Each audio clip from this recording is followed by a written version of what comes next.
Out of the blue and into the black is what they called going into a tunnel. Each one was a black echo.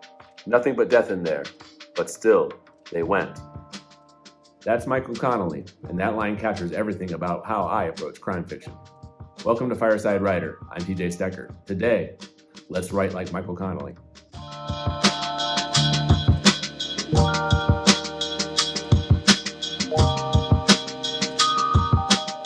So let's talk about where it all began, 1992's The Black Echo.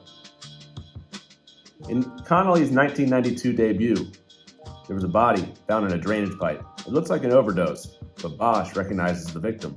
He served in Vietnam with him. They were both tunnel rats, crawling through darkness under enemy fire.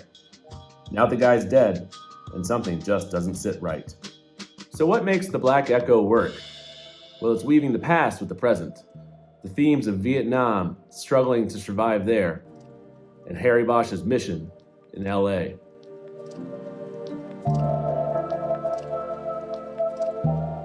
It talks about corruption and loyalty, the ghosts that never leave us.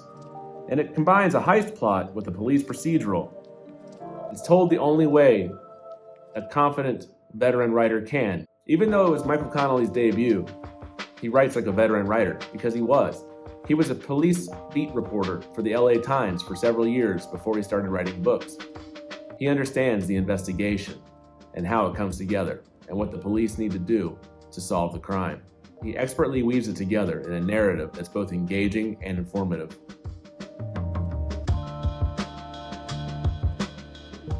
Back then, we were all just a bunch of kids, afraid of the dark, and those tunnels were so damn dark. But Meadows, he wasn't afraid. He'd volunteer and volunteer and volunteer, out of the blue and into the black. That's what he said going on a tunnel mission was. We called it the Black Echo. It was like going to hell. You're down there and you could smell your own fear. It was like you were dead when you were down there. Do you see what that does there? In just 3 sentences, Connelly is giving you theme, backstory, and character. Past isn't memory. It's an active force pulling Bosch back down into the darkness. And then Michael Connelly, he explains Harry Bosch in his own words. Everybody counts or nobody counts. That's it. It means I bust my ass to make a case, whether it's a prostitute or the mayor's wife. That's my rule. This is Harry Bosch. This is what drives him. This is what isolates him. This is what makes him the hero when the system doesn't want him to be.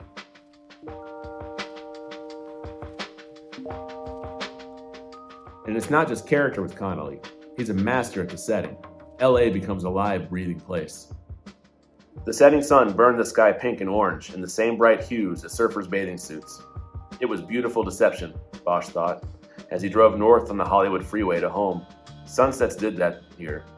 Make you forget it was the smog that made their color so brilliant, that behind every pretty picture, there could be an ugly story. Connelly knows the city intimately. He was a crime reporter there. You can feel the sprawl, the heat, the weight. That's what I try to do in my stories. I know the North Carolina mountains. I know the Appalachians, and I know the DC suburbs. And that's what I want you to feel when you're reading one of my books.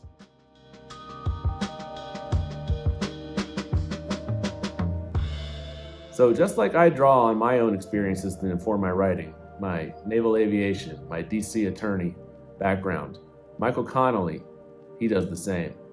Like I said at the beginning, Michael Connelly was a crime reporter before he was a novelist. He knows investigations, politics, bureaucracy, shortcuts cops take. That authenticity grounds his stories.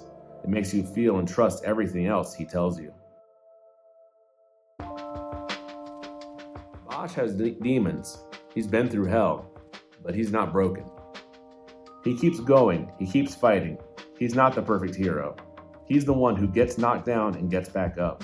That's who readers root for.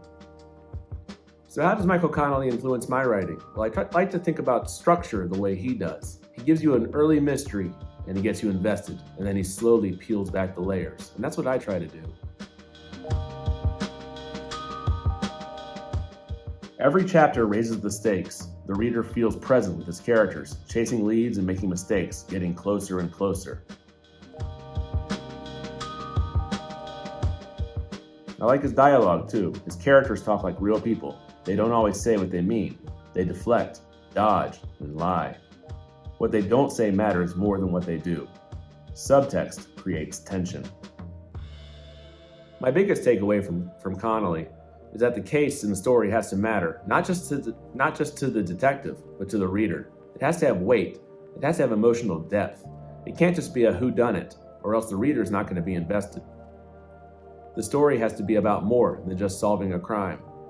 It has to be about redemption, justice, and finding meaning. That's what Connelly does, and that's what I try to do.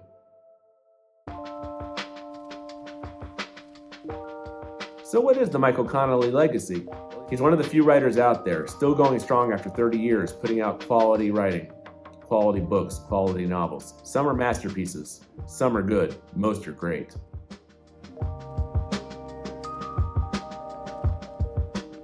So if you want to start reading Michael Connelly, I suggest you start with The Black Echo. It's the first one in the Hieronymus Bosch series, and go in series order.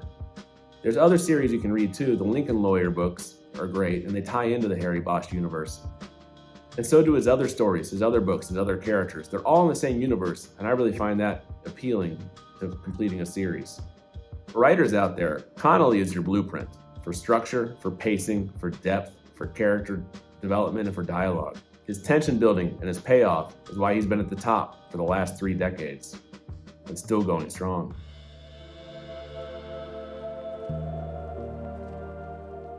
The goal of any writer is either commercial success or critical success, and Michael Connelly has both. And so here I am, learning from Connelly and the other greats. I'm an agented author, still always learning, trying to get my books published, get them out there in the world. And I'll keep reading Michael Connelly, picking up what I can from him. Like him, I'm going to use my background to inform my writing, to make sure my authenticity comes through, to make sure the place that I'm describing feels real, because it is to me. And also, like Michael Connelly, I want to continue to write genre crime fiction as if it were literary and worthy of critical acclaim. And that's what I'm building. Novels about family secrets, corruption, and characters refusing to let the past stay buried. The kind of work Connelly taught me to respect, blending procedural investigation with literary depth. So, do you want to write like Michael Connelly? Have you read The Black Echo? Have any thoughts? Submit a comment, put it down below. I read every single one. And if there's another author you want me to cover on the I Want to Write Like series, let me know too, and we'll see if we can do that next time. Thanks. Make sure you subscribe for more, where we break down the masters of crime fiction. Thanks for watching. See you on the next one. And remember, everybody counts or nobody counts.